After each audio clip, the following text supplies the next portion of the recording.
Celtics Beat is brought to you by FanDuel, the exclusive wagering partner of the CLNS Media Network.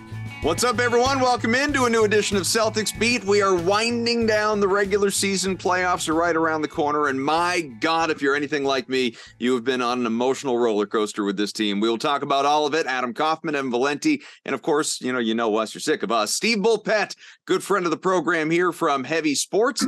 Steve's good to see you. How are you guys doing? Well, now that you're here, we're doing great. We get to talk about all things going on with this team. And I think we have to begin with what's happening with these most recent games. Now, first and foremost, the Celtics blew doors in Milwaukee, absolutely killed the Bucks, beat them by 41 points, and somehow it managed to feel worse than that. And an ever important game, obviously, if they have any prayer, any hope of the one seed right now. But it would be a more interesting conversation if the C's had not completely defecated all over themselves in Washington just a couple of days before, when they were favored by 11, 12 points, odds makers going into that one, and lost by 19, 20 points. It was terrible. You're at full strength. You don't have Beal or Kuzma or Gafford or a number of other guys on the other side, and the Celtics just could not make a shot, couldn't get out of their own way, and it was a complete reversal of fortune in Milwaukee. It doesn't feel this way, I think, for a lot of people listening, Steve, but Boston has won 8 of 11 games going into the final 5-game stretch that we have in the regular season before the playoffs. So bigger picture, because that is what we deal with on this show. How are you feeling about this group right now? Just thinking of it, they Tuesday in D.C., they picked a weird time to try to match Congress and do nothing. It's, I try not to read too much into any games, and I certainly don't read too much into last night in Milwaukee. Bucks. When the Celtics have a game where they just don't make shots and it affects them at the other end and all those things happen, we kind of chalk it up a little bit. And I think the same thing was with the Bucks last night. They were in a second night of a back-to-back. And once the Celtics let it be known that they weren't going to stop playing, that they weren't going to let someone back in, they were going to keep their defensive intensity up where it needs to be. I think the Bucks kind of, fell away from that. They turned the shutoff valve to a degree. So, look, I think to answer your question, after 5 miles of going around the bush here, I think that I feel the same way now as I did last week, 2 weeks ago, and even before the season. If the Celtics play the way they're supposed to play with pace, really fast on offense, move the ball, and get up into people on defense, and I think they're the best team in the league. I think they were the best team in the league last year, and they screwed it up against it. Well, that was a quote from a GM I talked to this week. They screwed it up last year against the Warriors. They went away from what they do best. And they've done that in past years as well. So the best thing you can say about the Celtics and their prospects is something that I think every team wishes it could say about itself, in that its fate is really in its own hands. It's in their hands. They can beat themselves. I'm not sure if they play to their max, if they do what they're supposed to do, I'm not sure anyone else can beat them. I do think in generalities, because I haven't gone through to crunch the numbers, record versus teams over 500 versus those below 500, but certainly to the eye test and looking at the most recent 2 games, it's definitely a fact. But I would guess it probably bears it out over the season as well. They are just a better team against better teams versus playing down to their competition. If there's, I guess, a silver lining, or something that could make a fan feel better, it would be, well, you're not going to see any bad teams in the playoffs for the most part. You're going to see teams that earn their way in there. You're not going to be facing the Orlandos and the Washingtons of the world. These are teams that you should go in and never mind personal motivation and all things that you would hope a player has and a team collectively has going into the postseason when you're going for that Larry O'Brien trophy. I just think there's something, these regular season letdown nights that happen against teams that the C's, fairly openly go into taking for granted. Yeah, I mean, what it comes back to for me is, and I've been saying this for a while, it's like, if you want to truly be elite, you can't act elitist. You have to realize that no matter who you're playing, you still have to, on every possession offensively, you still have to come down, set hard picks, and make hard cuts. Defensively, you still have to get up into people. You still have to not just play, schematically correct. You've got to play with a certain amount of force. And you can't just walk out and say, hi, we're the Boston Celtics, you're the Wizards, and you don't have your two best players, so piece of cake for us. Can't do that. You can't act that way. And I think that there are times where even during games, when they'll get up by 20 points and then let their foot off the gas. It's like, no, you've got to grind all the time. If you want to be that team up top on the throne, you've got to act like you're a peon and play that hard. It's, you can't get to one without the other. Yeah. That being said, I just real quick, I don't want this to be a game preview thing because, by the time some people listen to this show, the game will already have been played. But same kind of case. They have a Washington-like team tonight going up against Utah, albeit at the Garden, so that's good. But second night of a back-to-back, a team that you're favored by, 2 touchdowns against. How are they going to play? How are they going to perform? Like what kind of confidence do you have in the Celtics in these types of games? Well, I'm going to take all my money and play a wicked awesome parlay. We were discussing betting ads recently, so before we went on the air here. So before we even shouted out our inside joke here. Look, yeah, exactly. And they're on the second night of a back-to-back, so we'll see what they come out with. But yeah, you would think that it would help the Celtics prospects tonight that they lost in Utah, and they maybe realize that, hey, if we don't play, this team can and will beat us. So, there's a lot of that. I mean, they need to get that mindset and build that habit so that they don't have to think, oh, we need to turn up our defense now. That's something that should be there reflexively. And the fact that it's not, I think can be a little concerning at times. Should we shout out our fun new friends as a natural transition? Yeah, we can do that. I think we can do that. We'll take a quick break here on the show. And Massachusetts specifically here, listen up. The wait is finally over. FanDuel, America's #1 sportsbook, is finally now live in Massachusetts. And new customers in Massachusetts can get in on the action with $200 in bonus bets guaranteed when you place your first $5 bet. Just sign up at FanDuel.com/Boston. That's FanDuel.com/Boston. And we're going to talk about some wicked awesome parlays, as Steve alluded to. I like to look at some smaller things here. Like sometimes to score 30, to score 20. Sometimes I can get a little tough, although Jaylen and Jason have been kind of on a heater lately.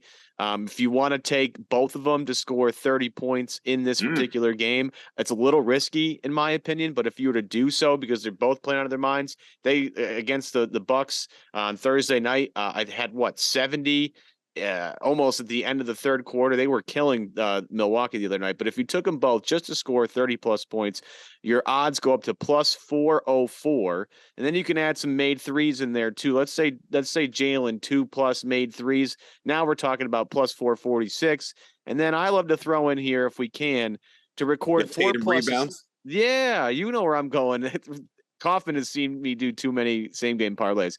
Throw in Jason Tatum to have 6+ rebounds plus 534. Just something to nibble on if you're out there and you're curious about super things. The best part about FanDuel is they make life super easy for you with the FanDuel app. So bet now on an app that's safe, secure, and easy to use. Don't miss your chance to get $200 in bonus bets, win or lose. Visit FanDuel.com/Boston and make every moment more at America's #1 sportsbook. 21 plus and present in MA. First online real money wager only.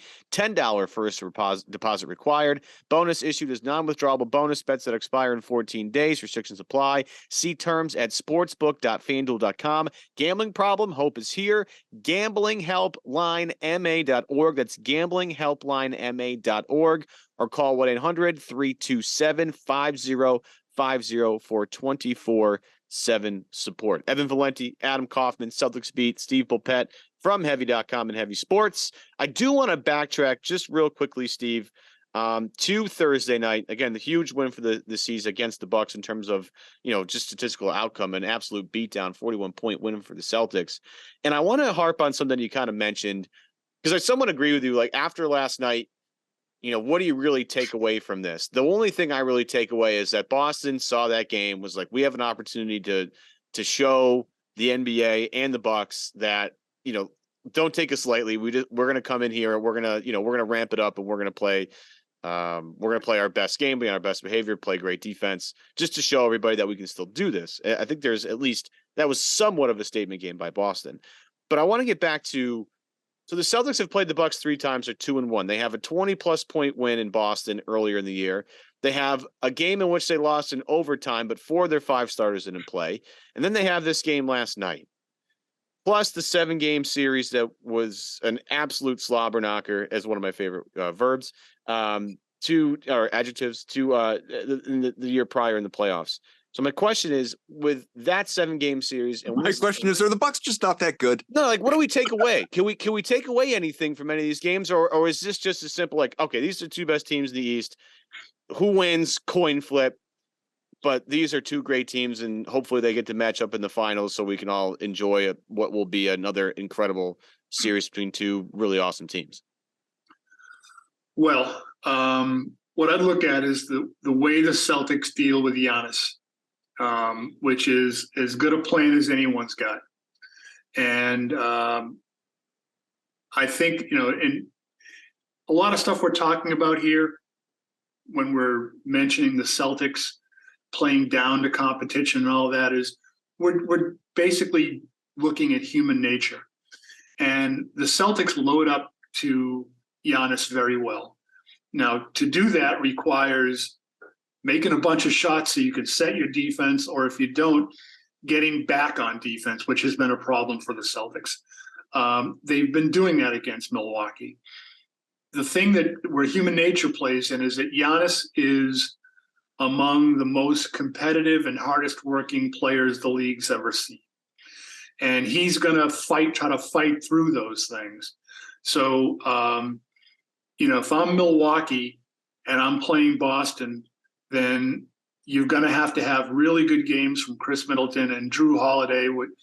Drew Holiday, still, to my mind, incredibly underrated. But those other guys are going to have to make shots and make plays.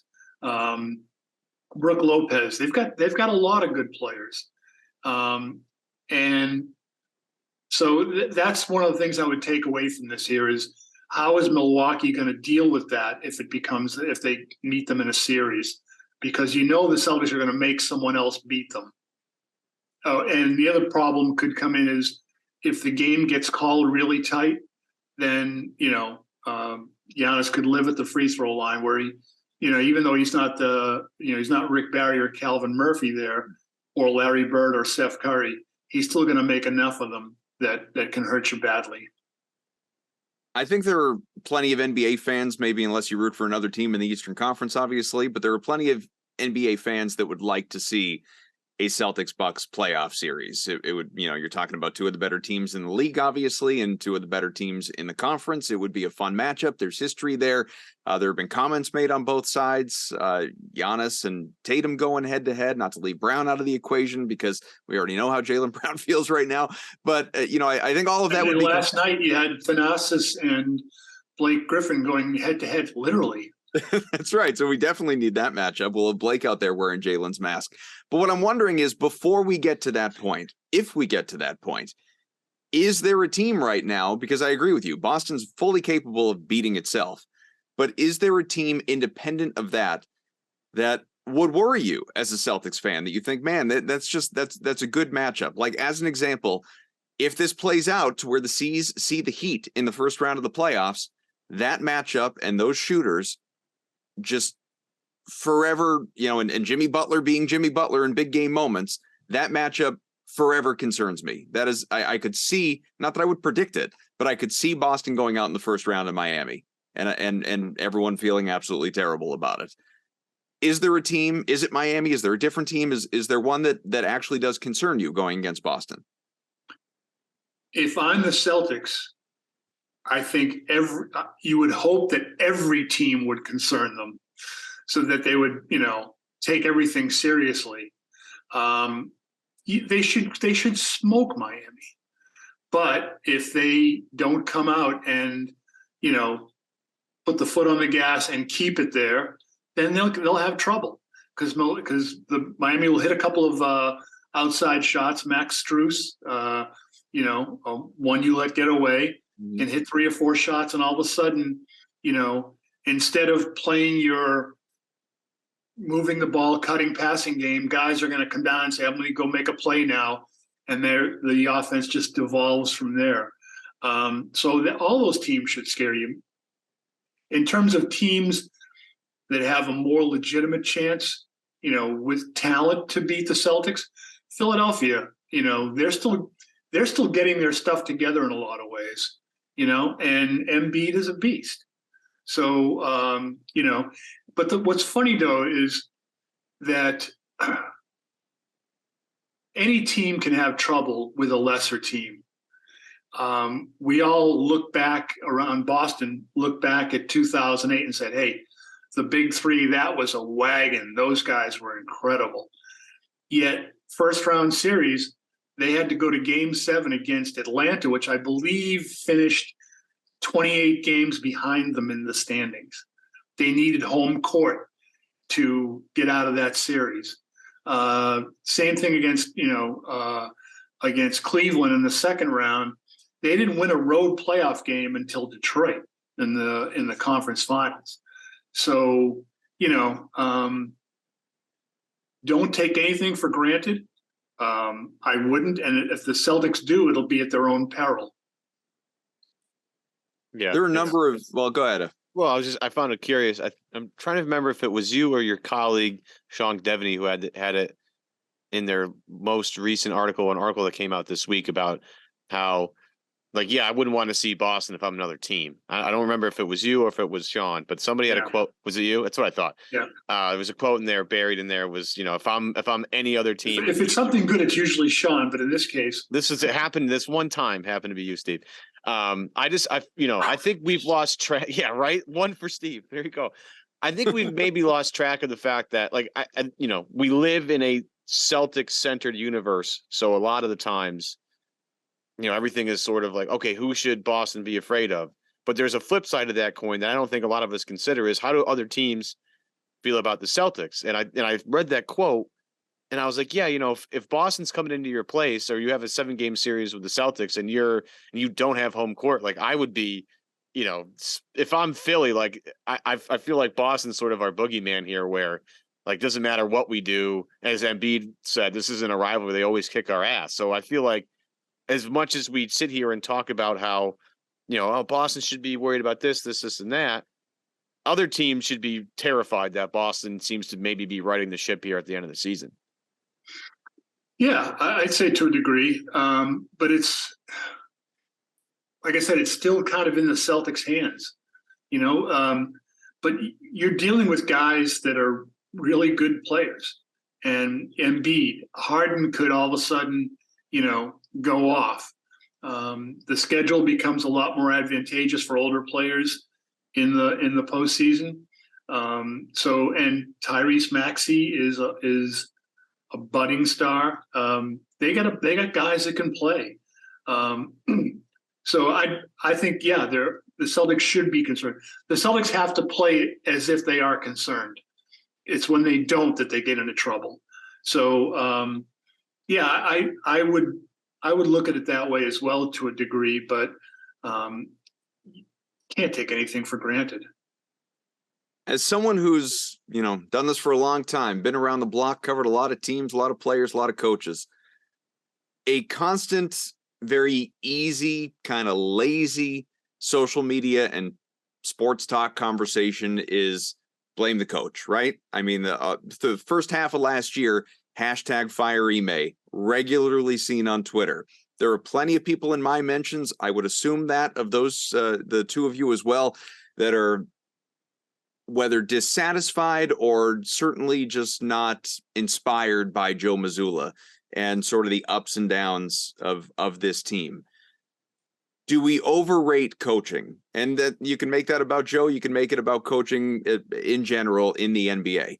Do we overrate the importance of coaching once you have a loaded team? It's one thing if you have a rebuilding team or a team that's kind of on the cusp trying to get over the hump, but once you have a loaded team, a true contender, which obviously Boston does, do we overrate the importance of coaching versus the guys simply going out there and doing their jobs?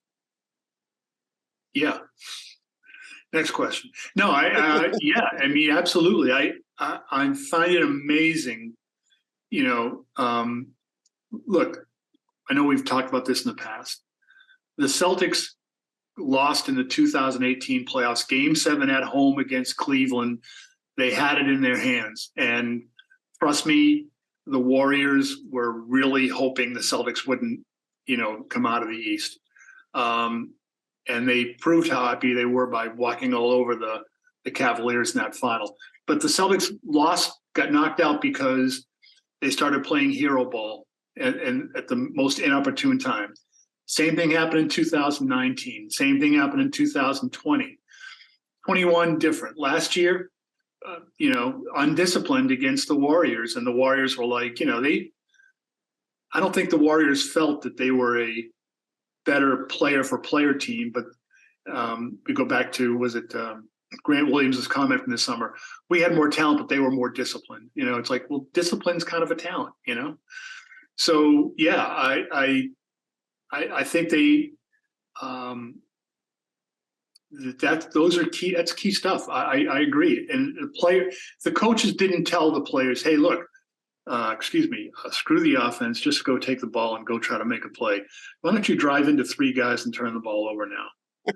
And as far as coaching, Brad Stevens couldn't get him to play the way they were supposed to when they needed to at different times. Ime couldn't in the finals last year.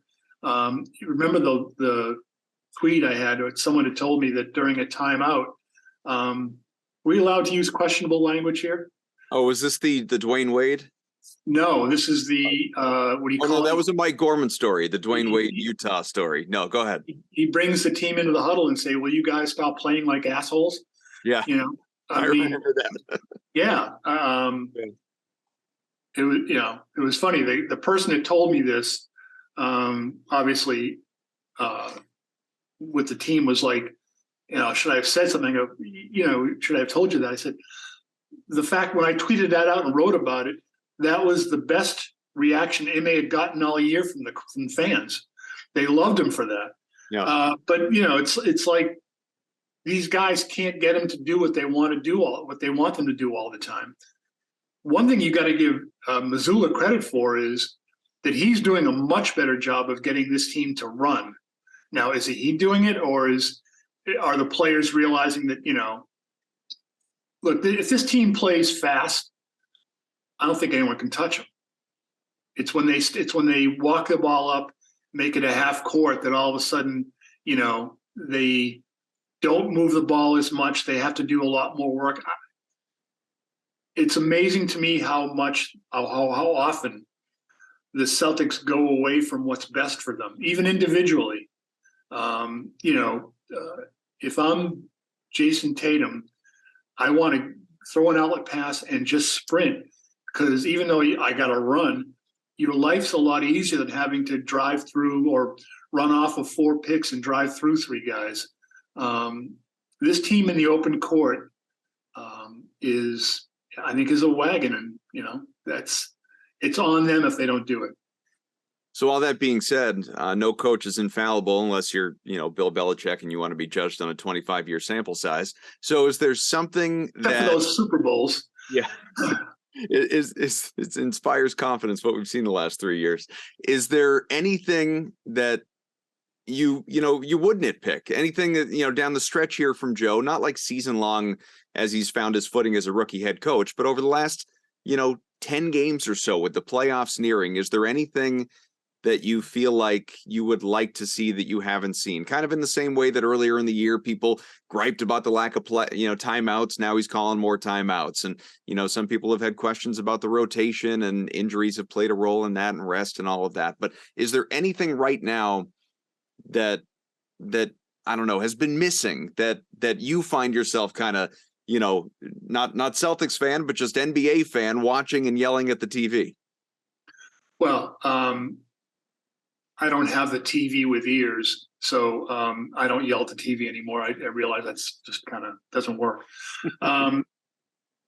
I think that there are times where I'd say, like, when this team is playing kind of lethargic, I would say, extend the defense. Pick them up 3/4 court, try to force tempo.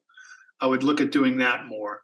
I think the timeout thing was absolutely the right thing to do, especially early in the year, because you need to want to make this team more self-reliant. I go back to the old story with the Lakers. Frank Hamlin was an assistant coach there, was a really close friend, who's since passed away. Really great guy and a really good coach, lifer. He would tell me that he'd be on the bench and someone would make a run against the Lakers. He'd turn to Phil Jackson and say, "Should we call a timeout?" And Phil would say, using a little bit different language, "Hey, they got themselves into this. Let them get themselves out of it."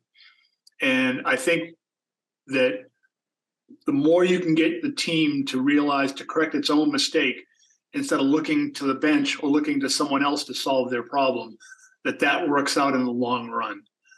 You're seeing him call a few more timeouts now because you want to get into that pattern of how you're going to deal with things in playoffs, et cetera. You're not going to potentially sacrifice a game to get to develop habits at this stage. So I was on board with the timeout thing, and as far as rotation goes, I think a lot of people have to, and even if he'd have been a veteran coach, when you've got a new team, you have to really figure out who works best with whom, and it's not analytics. You've got to see it. You've got to be able to feel it. Does a guy's confidence go up when he's in this spot, that spot, who he's playing with? Is a guy a really good cutter? Is he playing with a guy that rewards cuts with passes, or is he playing with a guy that's got his head down? You've got to learn how to mix and match that. And there have been difficulties because of the Rob factor. I kind of look back and said, I think they should have seen more of Rob Williams against Washington. Like he only played 15 minutes or something like that, or very little. But the team didn't do well necessarily with him on the floor, but he might have been able to do something defensively. And then when the injury report came out before last night's game that said he was questionable with some knee issues, I'm going, okay, maybe this is why he didn't play more against the Wizards. There's a lot of stuff you've got to monitor as the season goes along, and getting this team to the postseason in one piece, and in the piece that's most able to do what you want, it's kind of juggling. It's a juggling game.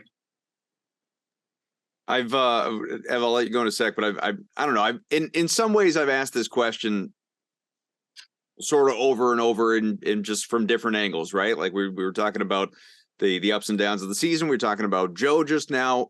If we're talking about the players, I thought an interesting, and maybe it was sort of nitpicking sound bites or whatever, but I'll give our guy John Zanis, big part of the network here. I don't know, Evan, you probably saw it. He put out a tweet, I think yesterday, comparing and contrasting the Bruins and Celtics and just what you hear from these guys after a letdown loss. And it was quote after quote from the Bruins of basically saying, it's on us to get better. And from the Celtics, the theme was more or less shit happens. Do you think that these guys are, and this, you could rope the coach into this as manager of minds and motivator and all of that if you want to, or you just say, hey, these are professionals being highly paid and you shouldn't need to be motivated to chase a championship. It's all about them, kind of as we talked about before. Do you think the players, from what you've heard from them, what you've received from them when you've spoken to them, are they in the right headspace? Like, do they have the win at all costs, grit mentality, whatever cliche you want to throw in for a deep championship chase coming off of the letdown of last year?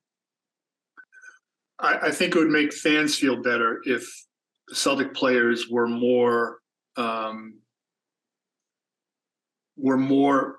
publicly accountable.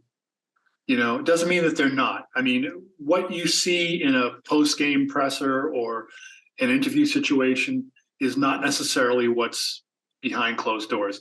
Mm-hmm. Joe Mazzulla sitting at the podium is different than Joe Mazzulla with the players. Trust me. Okay. Joe Mazzulla is a competitive freak. If you see them play the coaches' games before, a few hours before tip-off, this guy's a lunatic. He's got a lot of Marcus Smart in him, or Marcus has a lot of Joe Mazzulla in him. So he's not the way he's, with the media, they're trying to keep a lid on things and look cool and all that. And, but I think, I think it would make fans feel better if guys would say, hey, look, we screwed that up. We can't let that happen again. But it's what do they put on the floor that makes the difference. And to me, it's like, like when you lost to Orlando, Sean Devaney and I did a podcast leading into that long homestand.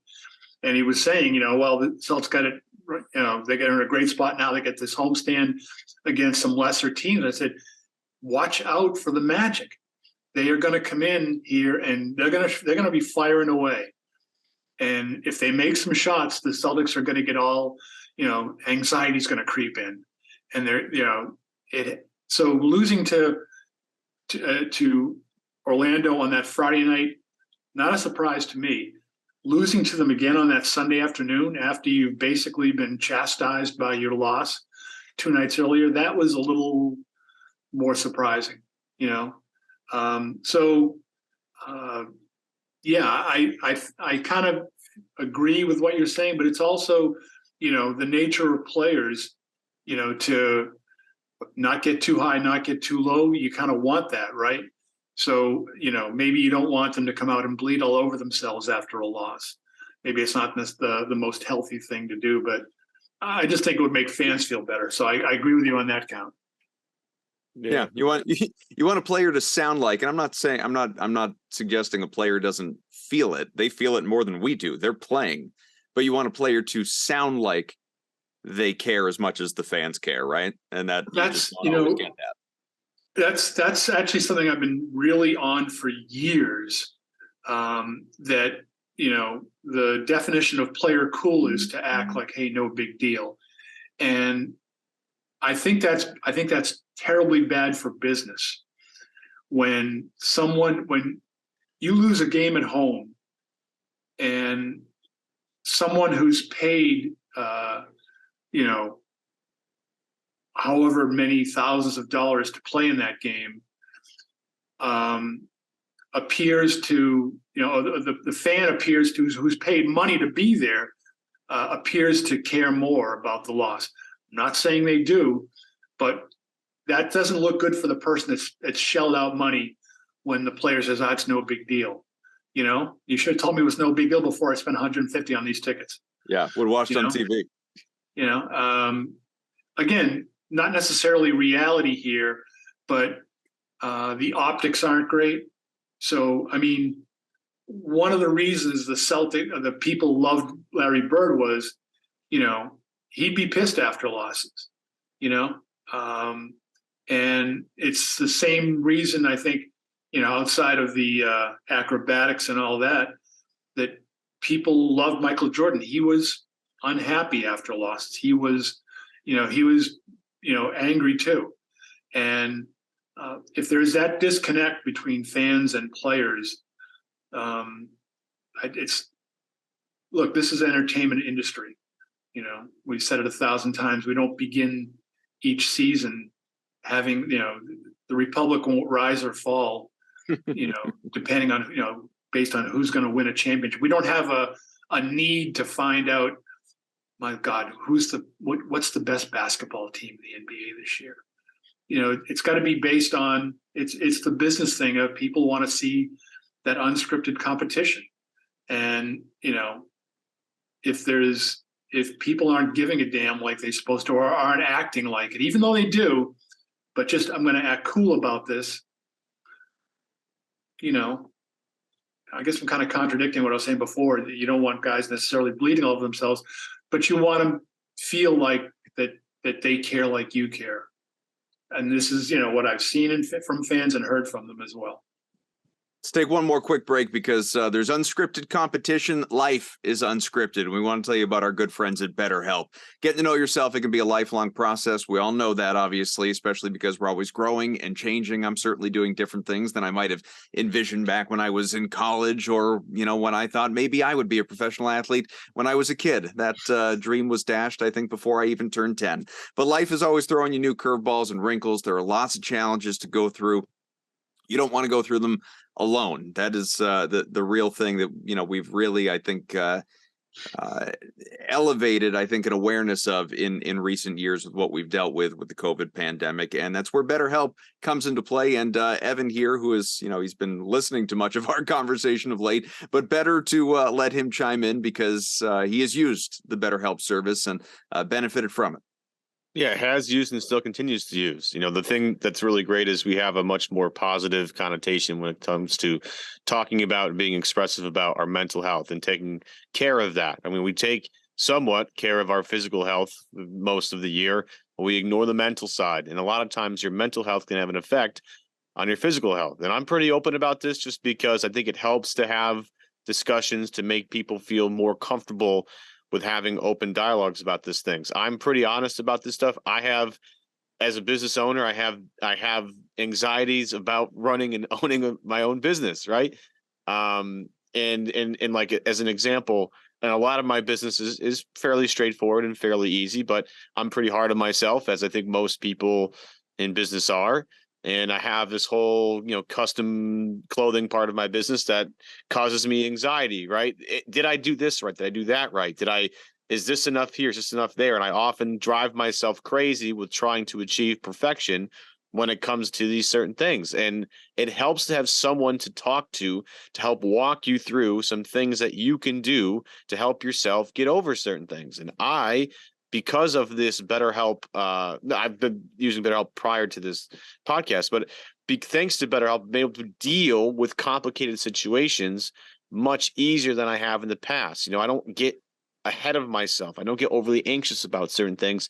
I'm able to step back, look at the situation, analyze certain things, and come out of it without, growing more gray hair than I already do. And I'm not trying to say I have a ton of it, but every once in a while one comes out. So it's one of these things that has helped me really conquer some of my anxiety when it comes to running a business. And I know it's helped me. I know it's helped countless others. It can help you.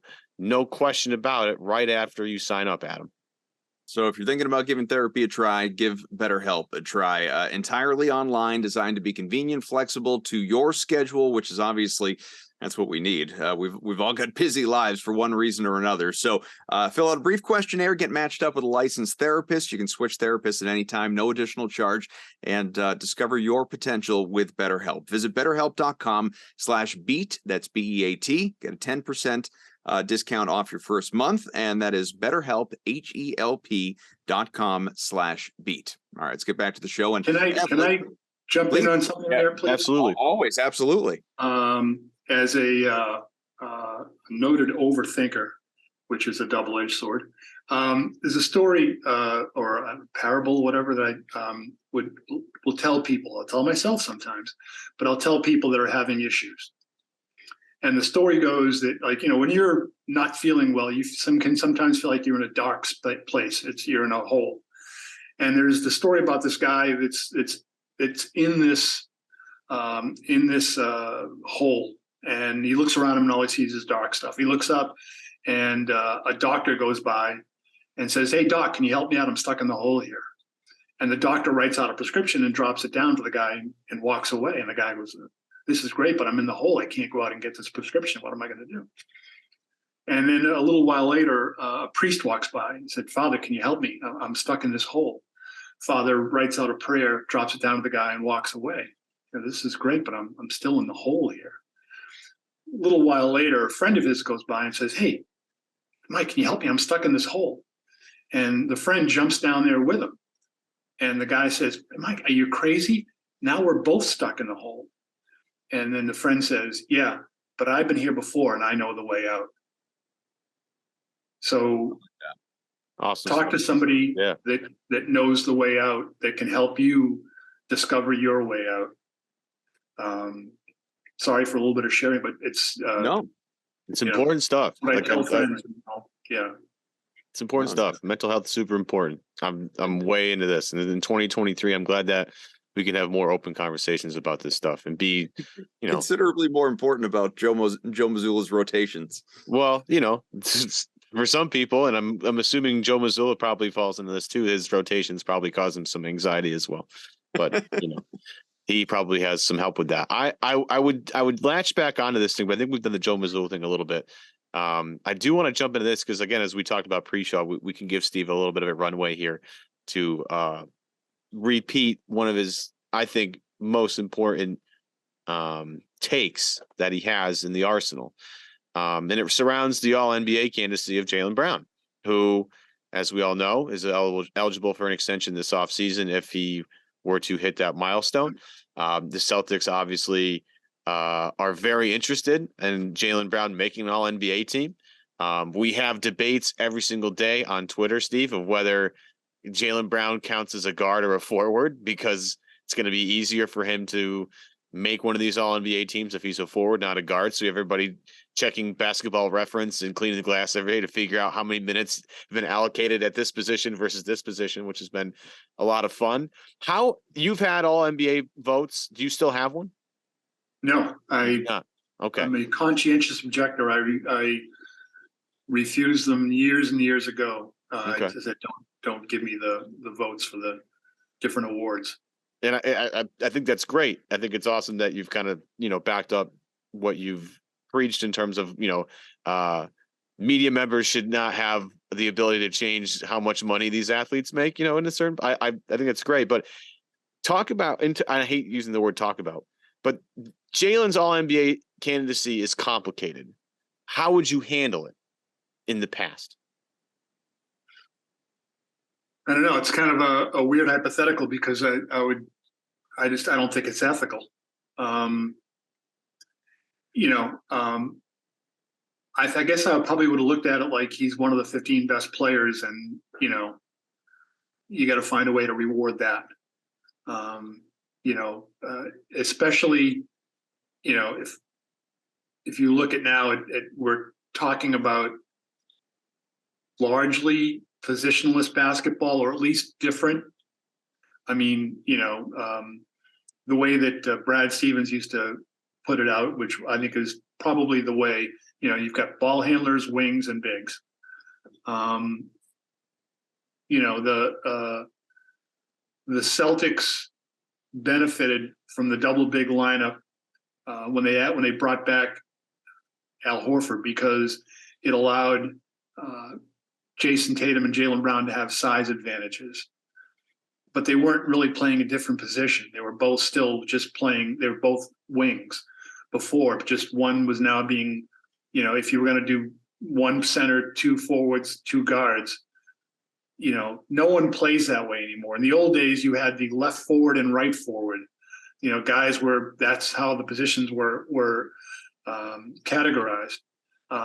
It's different now. There's much more movement, and so I guess I probably would have found a way, but I voted for a number of years on these things. It was all NBA, and then they would have 2 votes from each city, and when there were more than 2 writers that had covered all the games, they would kind of split the votes up. But I just don't think it's ethical that that media members, that journalists covering a game, covering teams, should have an effect on how much money that player makes. Over the years, and this subject come up recently because someone's talked to me about doing a book. Someone's no longer playing, but over those Celtics glory years in the late '80s and 90s, or not early '90s certainly. I was offered to do books, and it's like, I can't write a book about. I have a financial interest with someone that I'm covering. You can't write about this player and then you have your financial gain tied to how famous they are and all that. I don't think that's right, and I just don't think I don't think journalists should be in the business of helping to determine what how much money a player will make on his contract. I mean, it's like directly correlated to what he's eligible to earn based on whether he makes the All-NBA team or not. There's other, based on where a guy finishes in MVP voting, there are, additions to contracts that there are incentives in some contracts for stuff like that. I don't think it's right. And it's funny, the players, will bitch about the writers. They don't know anything. They're going to screw up these awards. Trust me, if the media was ever taken out of the awards, the players would screw it up a lot worse. And that's not just my opinion. Look at how they deal with the all-star voting now. The players have a certain thing there. Go back and look at some of the people that get votes. So you think writers are petty and stuff, and players are worse at that. I'll tell you, Trae Young never would probably get an All-NBA team because he seems to be dead last in the player voting every single All-Star game now. Yeah, I mean, there are guys that, agreed. And so it's funny when players, like when Jason Tatum said a couple of years ago or something about the voting, and say, wait a minute, go look at your all-star voting. The media had you there, as a starter. It was the players who screwed it up for you, and the fans had you up there too. Anyway, well, I think I don't like, because I again don't think it's ethical. Well, Adam, that gets back to I said this, I think, months ago when the all-star voting came out, and I said it at the time. The media, if you look at the media's way the media voted for all-star list, Adam, if number 1, I believe, at the forward position was Jason Tatum, and I think number 2 for guards was Jaylen Brown. So it wasn't like the media didn't think of the Celtics duo here in high regards. They were way up there, Adam. So for me, again, this has been my biggest thing in terms of following this team. I've been on this all year.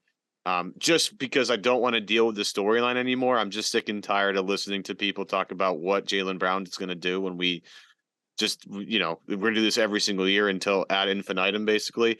I just would like for him to make an All-NBA team so I don't have to deal with the constant, Jaylen Brown's going here, he's going there, he's going here. I just don't want to deal with it anymore, Adam. I'm all set. Yeah, get your $290 million, come back, because Boston can offer you considerably more than anybody else.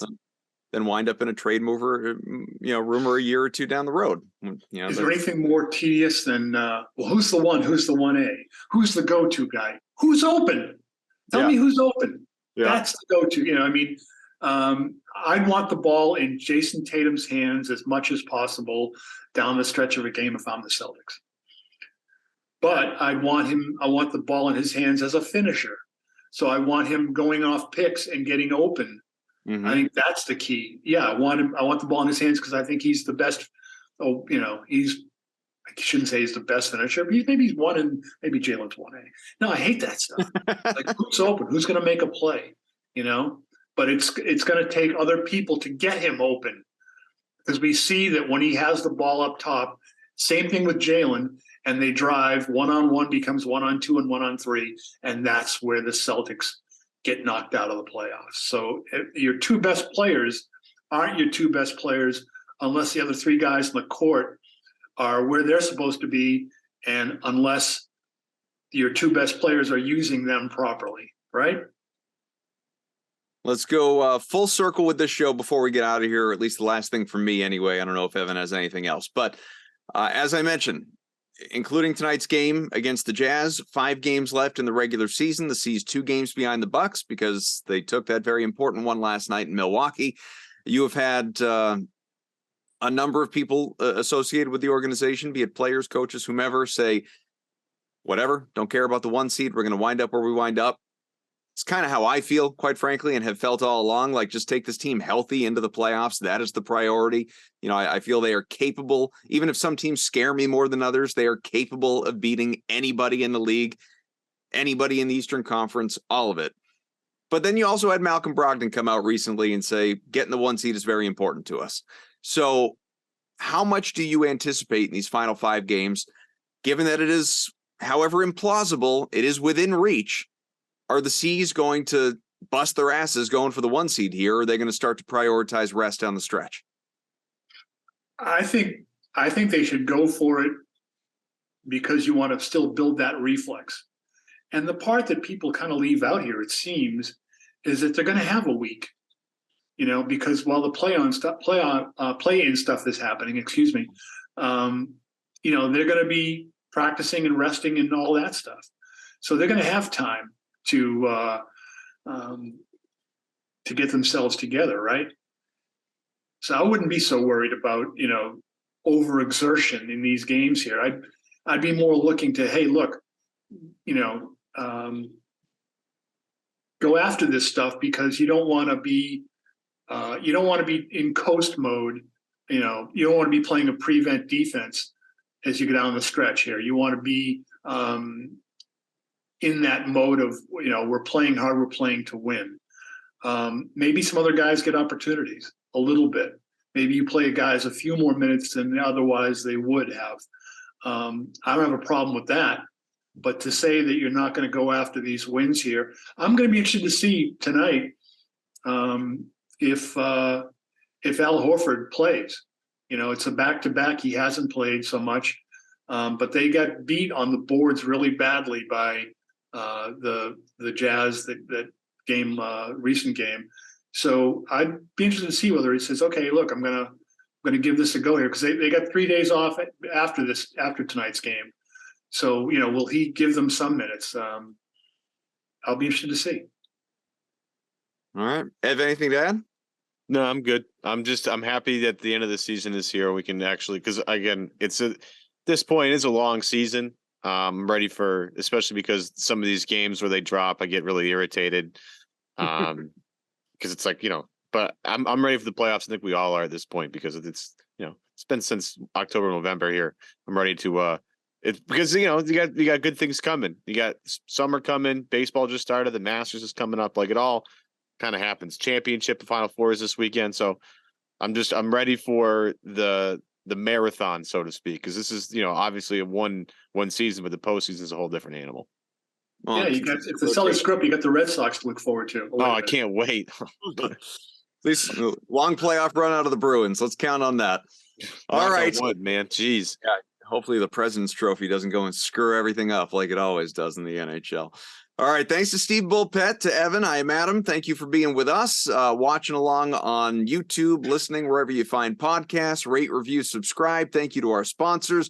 We will be back at it next week as we get closer and closer to the start of the postseason. Thanks for watching, listening, all of it. See ya. Cash in on $200 guaranteed when you make your first $5 wager.